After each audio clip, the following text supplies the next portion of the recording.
ao lado da política é a democracia no seu modelo ocidental, criado a partir da Inglaterra, que também está em crise.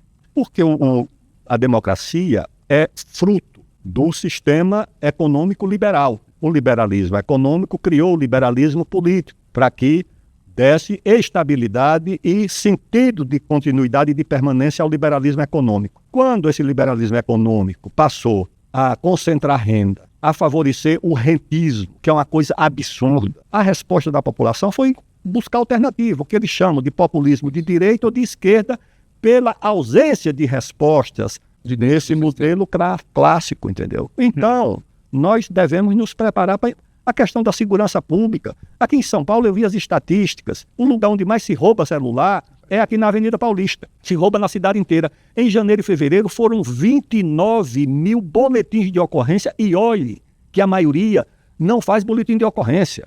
Eu moro aqui perto e de vez em quando me tomo um celular. Eu ando com o celular pela rua, passa alguém numa bicicleta e leva. Isso gera a insegurança. Mas a Secretaria de Segurança diz, não, mas nós reduzimos o número de assalto a banco. É muito importante reduzir o número de assalto a banco. Só que o cidadão não tem banco, ele tem celular, tá certo? E tem gente que já perdeu 4, 5, 6 celulares. Mas é crime de pequena monta. Todo mundo perdeu. Crime de pequena monta para a classe média, para um trabalhador, para um cobrador, para uma pessoa da construção civil, para uma doméstica. É um patrimônio que ele perde. Ele trabalha com aquilo. Aí você tem aqui em São Paulo, tem mais de 1 milhão de motocicletas aqui na cidade de São Paulo. Todas elas abrem o escapamento, causam ruído. Cada motocicleta dessa causa um ruído por mais de 100 carros. Eu não sei se o governador de São Paulo e se o secretário de Segurança vivem nessa cidade, porque todo mundo reclama. Eu conheço médicos que dizem, olha, quando a motocicleta passa na porta do hospital de madrugada, com o escapamento aberto, até o doente que está entubado na maca se mexe. A professora, durante o dia, tem que parar de transmitir a aula porque o barulho da motocicleta... E ninguém toma uma providência sobre isso. Coisas simples. Ô Mara, você sabe qual é a pena para o roubo de um celular na China? 15 anos de cadeia. Por isso ninguém rouba celular. Aqui, você não consegue nem manter preso quem rouba um celular. O Estado começa nas leis, né? Então, é exatamente as normas contra o crime precisam ser rigorosas e, além de rigorosas, precisam ser cumpridas. Você precisa considerar a insegurança do ponto de vista da democracia, de restrição de direito. Uma dona de casa, uma mulher ou um cidadão qualquer não poder usar o seu celular na rua, isso é uma restrição de direito, isso é uma ameaça à liberdade e à democracia que precisa ser combatida. Sejam bem-vindos para mais um vídeo aqui no canal O Saquarema. Eu me chamo Thiago Araújo e voltamos à questão Aldo Rebelo. Passei agora no início para vocês alguns trechos da entrevista que o Aldo concedeu ao My News, onde eu acho que o tom está indo para um caminho muito correto. E, novamente, me assusta a consonância de ideias. Então eu gostaria de aprofundar alguns pontos que ele levantou para que a gente pudesse fazer uma análise conjuntural do momento e aquilo que é necessário para o Brasil agora. As propostas fundamentais para a gente sair desse atoleiro, desse atraso histórico que a Sexta República nos afundou. Antes de mais nada, eu gostaria só de reforçar um comentário que eu fiz no nosso último vídeo sobre o Aldo, onde eu fiz uma comparação entre o Ciro Gomes e os posicionamentos do Aldo, como ele inclusive administra a própria imagem dele. E eu acho que num momento de tanta confusão, num momento de desprendimento, no momento de profunda perda da identidade nacional, a forma como Aldo carrega as suas aparições públicas com um simbolismo de Brasil profundo, de realmente profundo apego à identidade nacional, uma identificação com a nossa história, tem uma mensagem muito poderosa. Eu sei que isso é uma parcela ínfima que vai perceber esse cuidado que ele tem, mas é uma coisa que eu gosto muito, sabe? Essa foto que ele publicou com o prefeito de São Paulo, a qual ele estava trabalhando junto da prefeitura à época, e ao fundo um quadro da fundação da cidade de São Paulo em seus marcos coloniais, junto dos jesuítas, dos indígenas, essa sociedade profundamente mameluca que ele em discurso exalta tanto. São pequenas doses, quase que como easter eggs escondidos assim, onde ele não precisa necessariamente professar aquilo que ele se identifica e defende o tempo inteiro, mas ele deixa nos símbolos, são sinais. E eu acho que isso é uma ferramenta muito poderosa de passar uma mensagem sobre o que ele defende, o que ele deseja para o país. Que Brasil ele quer reencontrar, que encontro do Brasil com os brasileiros ele almeja em sua carreira política. Isso eu acho que é um contexto muito importante para aí sim a gente poder falar sobre as propostas políticas que ele deixou de maneira velada nesses cortes que eu apresentei para vocês. Mas eu peguei aqui só algumas imagens aleatórias que você pode achar no Google aí, sabe? Toda entrevista tem aquele cenário ali com o Padim Cícero, é sempre com fotos com quadros do sertão, Nossas Senhoras ali, esculturas típicas do sertão nordestino. Ao mesmo tempo que ele participa de cavalgadas tradicionalistas gaúchas, né? Como tem essa foto dele, acho que é na Cavalgada do Mar, alguma coisa do gênero, onde ele inclusive vai com as vestes típicas, liderando a cavalgada. São vários símbolos estéticos que eu acho que um símbolo, um movimento de união nacional precisa desse simbolismo, precisa desse apego à identidade nacional de norte a sul, às nossas raízes profundas. E o Aldo Rebelo, nesse aspecto, ele consegue concatenar os Brasis de forma muito efetiva. Ele, um alagoano, sempre cercado dos símbolos da cultura tradicional nordestina, ao mesmo tempo com um profundo respeito e sente-se paulista em sua origem mameluca, nessa formação colonial tão tipicamente matuta, recorrentemente unindo isso com o respeito e a participação em festividades simbólicas e tradicionais do sul do país. Esse é um movimento que se faz necessário para concatenar a identidade nacional. Tudo isso, na sua diversidade, mostra uma nação mestiça, uma nação católica, uma nação singular, que nos tipifica quem nós somos. Para começar, eu acho que você arranjar um político com essa capacidade de articulação e com o interesse de se orgulhar dessas origens, é muito difícil. É por isso que eu acho que o Aldo vem num ótimo momento e a gente deveria dar mais atenção ao Quinto Movimento e às propostas que o Aldo tenta alavancar. É uma pessoa muito bem articulada na sociedade, que tem espaço em podcasts, mídias e afins. Eu acho que precisávamos nos engajar mais nas empreitadas políticas do Aldo, porque já é uma figura quase que pronta dentro das principais pautas daquilo que nós diagnosticamos como questões fundamentais para tirar o Brasil desse atoleiro. Finalizando aqui essa grande introdução para falar sobre a importância do simbolismo, eu gostaria de adentrar agora propriamente o conteúdo dos cortes que eu fiz no começo do vídeo, para falar pausadamente sobre alguns marcos no discurso dele, não que sejam totalmente novos, mas paulatinamente o discurso público do Aldo está mudando de direção.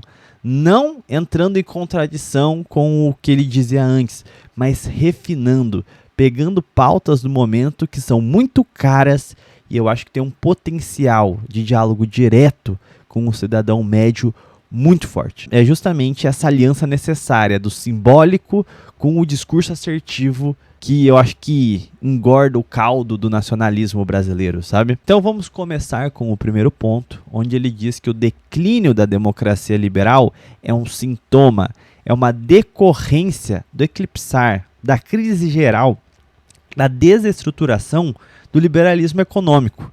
E ele mesmo liga esse liberalismo econômico a um movimento que foi muito típico das últimas décadas, com a ascensão do neoliberalismo, que foi a financiarização da economia. Uma economia brutalmente especulativa, baseado no endividamento constante e sucessivo em mercados artificiais. Não existe produção, o Ocidente não tem mais indústrias, não existe mais economia real. Tudo gira em torno de papel pintado. tudo gira em torno de especulação. Tudo gira em torno da usura. Então, quando o Aldo ele consegue fazer e trazer publicamente essa visão, que é um sinal muito forte e importante, vamos dizer assim, de alargamento da janela de Overton. A gente está vendo publicamente um discurso que aponta para o esgotamento da democracia liberal sendo aceito como natural em meios mainstream. O My News não é um gigantesco portal, mas a gente sabe que a linha editorial deles é bem padrão, vamos colocar assim. Então, quando a gente está conseguindo fazer um link de que há um grande esquema artificial de uma economia financiarizada que se sustenta no parasitismo, na usura, em formas rapinescas de práticas econômicas, que uma hora isso vai colapsar. E esse colapso se aproxima. E os regimes políticos que foram desenhados para sustentar essa maquinação irão se debulhar juntamente com essa grande crise, é uma questão muito importante para o debate público. Enquanto nós não formalizarmos essa decorrência de fatores, isso é, a democracia liberal não é a forma mais acabada de representação política e muito menos a ideal, ou seja, ela não deve ser uma questão crucial do discurso, ela é um mero fator situacional. Se necessário, e se faz necessário, substituir esse modelo cíclico de crises, que é a democracia liberal, subordinada a justificar uma ordem econômica completamente injusta, se necessário substituir essa forma de representação, assim deve ser feito. E isso não deve causar alvoroço. Só que a única forma da gente evitar esse alvoroço em torno da ai meu Deus, ele se disse contra a democracia liberal, ditador, autoritário, totalitário. A única forma de você desmontar essa grande máquina de propaganda que te enfiam a democracia liberal como o novo Cordeiro Santo é justamente você conseguir expressar de maneira muito assertiva que toda essa estrutura injusta, essa estrutura em esfacelamento, ela tem uma imbricação direta com a democracia liberal. E por essa razão em si, a democracia liberal não deve ser santificada, não deve ser um dogma. E está tudo bem contestá-la. Isso não te faz autoritário, não te faz fascista, não te faz... São só rótulos de gente que, ganhando muito com o sistema atual ou sendo um idiota útil, alvora a população geral, a mídia e afins, a ter esses alarmismos com um discurso que é completamente normal. Se você quiser arrumar o país, se você quiser ter uma forma institucional adequada para o Brasil, passa por pensar, por racionalizar as instituições de Estado adequada à nossa sociedade. A democracia liberal é um transplante de cérebro. É um regime alheio à realidade nacional, alheio à nossa cultura e à nossa história, à nossa formação política, e a gente fica tentando impor isso aqui à força. Para além dos problemas intrínsecos a elas, como elas se subordinam a uma dinâmica estrutural econômica maior, ela em si não é adequada para nós quanto civilização. Então se faz necessário um esforço nesse sentido, de desmistificar essa aura da democracia liberal. E quando eu vejo o Aldo publicamente levantando esses pontos, evidentemente não adentrando nas minúcias como estou fazendo aqui, mas conseguindo concatenar um discurso facilmente aceito pela população comum, mesmo pelos órgãos mais mainstream, isso me faz ver uma luz no fim do túnel. Acho extremamente relevante.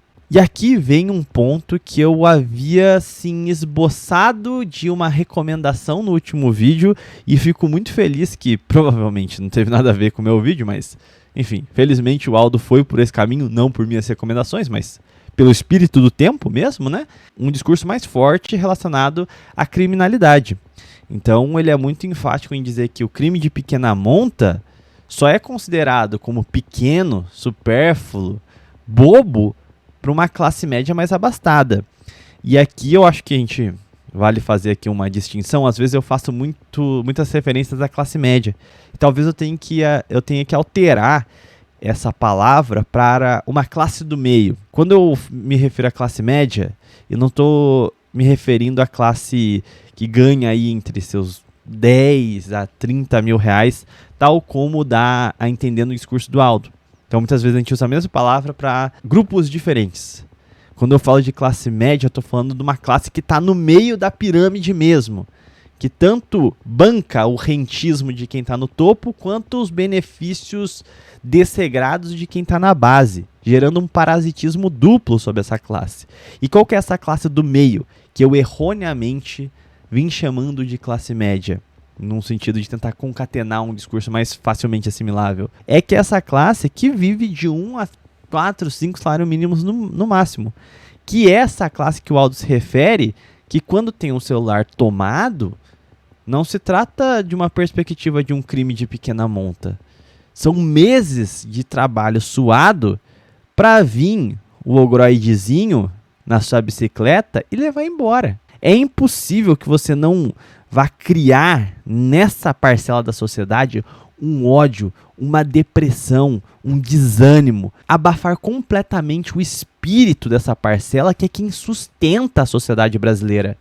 Não existe rentismo, não existe usurário se não tiver o elemento a ser parasitado, que é essa classe do meio. Não existe o Bolsa Família 2 vezes no mês, levei vantagem, se não tiver uma classe verdadeiramente trabalhadora sustentando tudo isso, que esteja sendo achatada pelo parasitismo assistencialista como pelo parasitismo especulário, o parasitismo usurário.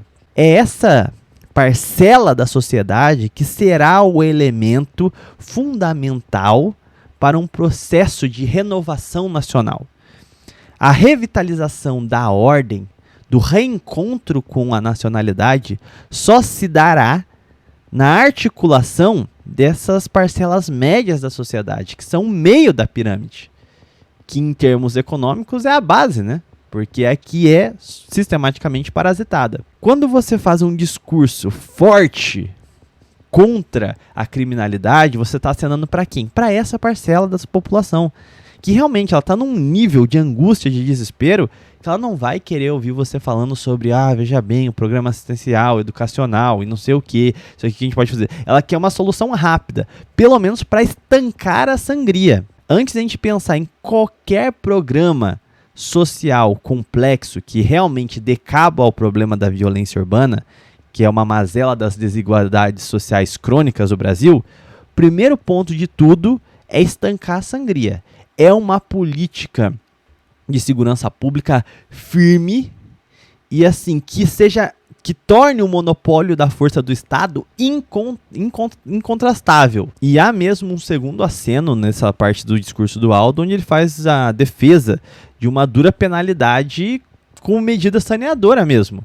Ele não está dizendo que a violência policial, ou seja justificável, ele só está dizendo que as leis têm que ser devidamente enrijecidas e elas devem ser aplicadas. Você tem que conseguir manter alguém preso. Ele dá até o exemplo da China. A China, por um roubo de celular, fica 15 anos na cadeia. No Brasil, a gente nem consegue prender. Então, esse tipo de discurso não recai em excessos, está muito adequado e responde a essas angústias imediatas dessa fatia do bolo, que é a parte central da população que a gente precisa trazer para o nosso lado para a gente poder reformar o nosso sistema. Evidentemente, quando eu estou falando aqui de reforma, não estou falando de defesa da institucionalidade que aí está perenemente. Temos que agir dentro da lei, mas evidentemente que para termos resultados satisfatórios, nós precisamos pensar em reajustar o nosso ordenamento institucional. Nós precisamos sim uma refundação da República. Não estou aqui conclamando golpe, nem nada do gênero, nada criminoso, mas é evidente para todos. O Brasil precisa de uma nova Revolução de 30 que dê o norte para o país. O Brasil precisa revitalizar a ordem, em todos os sentidos, desde a educação, a segurança pública, a economia, tudo necessita de ordenamento. E tudo que a Sexta República produziu foi desordem. E aí vem o último ponto que eu gostaria de traçar aqui com vocês, que foi a defesa do ideal autoritário. Eu sei que a palavra autoritário está recheado de nojinhos, mas não estou evocando esse senso cultural baixo e supérfluo. Nós tivemos uma tradição histórica no Brasil que foi o autoritarismo brasileiro. Autoritarismo não como sinônimo de violência sumária, de aniquilamento das liberdades, mas de um regime de ordem. A ordem vem em primeiro lugar e esta ordem sustenta o progresso da nação. Sem a ordem por base, fica difícil organizar qualquer projeto de país. Então, quando estou evocando aqui a palavra autoritarismo, é nesse sentido, e não nessas denúncias, vamos colocar assim, ofensivas de que fulano é autoritário, como mero sinônimo de tirânico, despótico. Não é uma violência desordenada, pelo contrário, seria o ordenamento da sociedade. Se você quiser aprofundar esse tema, temos até uma aula inteira aqui no canal só desatando os nós dessa corda. É uma aula intitulada O Pensamento Autoritário Brasileiro. Tá aqui nos cards, aqui em cima. Recomendo que vocês assistam, até para se aprofundar nesse tema que eu acho que se faz necessário na ordem do dia. É algo excepcional e eu diria até que um projeto político nacionalista deveria retomar aquele projeto de restauração da ordem. Sem ter isso, por princípio, fica difícil. O que eu quero dizer quando o Aldo ele chega mesmo a flertar com esse autoritarismo brasileiro? É quando ele faz referência ao randandan, entendeu? Ao eleitor. É o voto do cara que tem o mesmo peso que o seu. Eu tô falando do momento que ele fala sobre os ogrolindos que ficam andando com o escapamento aberto. Parece uma coisa muito besta, mas isso é um sintoma muito profundo de bestialidade, de embrutecimento dos elementos da nossa sociedade. A gente está chegando num ponto em que essas ações que denotam uma baixa cultura, uma baixa capacidade de raciocínio mesmo, de elementos dispersos na sociedade, abandonados e atomizados em termos marginais, conseguem denegrir, atrapalhar o todo estruturalmente. O randandan, com a motinha estourando, atrapalha a sala de aula. Atrapalha o sujeito que está em coma no hospital. Vocês entendem? Em quantas camadas um mero fato que parece pitoresco, até engraçado de pensar, o ogroide lá arrancando o escapamento da moto para infernizar os outros, tem na verdade uma camada de profundidade gritante de uma realidade social que é fruto da anarquia. Foi um pensamento social tão progressista, abriu-se tanto a cabeça que o cérebro caiu para fora. Então, quando a gente pode dizer de pulmões plenos, assim, aos quatro cantos, de que a gente precisa domesticar essa população, a gente precisa de legislação, a gente precisa de um maior controle sobre esse tipo de comportamento bestial, que pode parecer besta, mas ele está tão acavalado com uma sucessiva repetição de comportamentos bestiais que no culminar das coisas, a sociedade está toda de cabeça para baixo. Parece que não existe civilização mais. Quando a gente pode dizer que nós precisamos do Estado mediando essas relações, que o Estado tem que ter legislações que prevêem esse tipo de bestialidade, significa que isso já é aceito por todos e que toda aquela romantização de liberdades absolutas, de visão social, de aceitar tudo do jeito que está, pode ser questionado. E é esse o momento que a gente pode aproveitar para ver se a gente coloca o Brasil de volta nos trilhos. Bom, esses aqui são meus comentários gerais. Lembrando vocês que nós temos o clube de membros aqui do canal. No clube de membros nós temos o Clube do Livro, onde todas as terças-feiras fazemos leituras comentadas. Então, convido vocês a participar do Clube do Livro. Também temos na descrição do vídeo a chave Pix, se você quiser fazer uma colaboração. Peço que, se não for inscrito, se inscreva no canal, deixe um gostei aí. E, enfim, eu vou ficando por aqui. Fiquem com Deus. Até um próximo vídeo live. Tchau, tchau.